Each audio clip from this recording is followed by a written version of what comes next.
Welcome to Expedition 57 on board the International Space Station.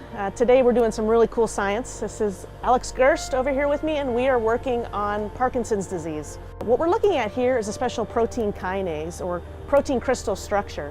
And the reason scientists have sent it up here to the International Space Station is because these protein crystals tend to grow larger and of much better quality. Parkinson's is a disease that affects over 5 million people worldwide, and scientists are constantly searching for a cure.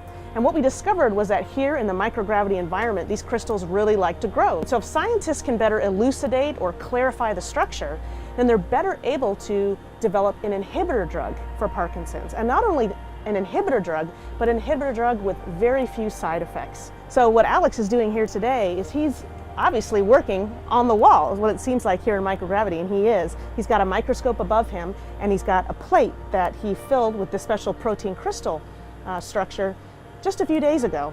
He gave time for those structures to crystallize, and now he's examining them under the microscope. And he's actually interacting real time with the principal investigator on the ground to look at the crystal structure, to help improve the lighting and the clarity, and then also take pictures, which will then be sent back down to the ground.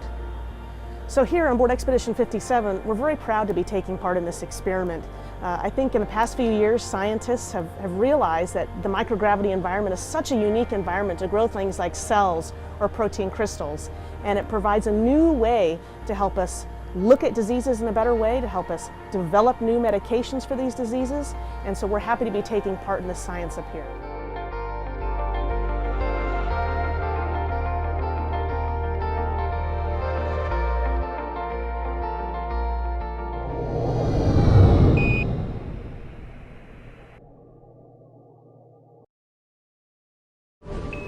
Subscribe for more space.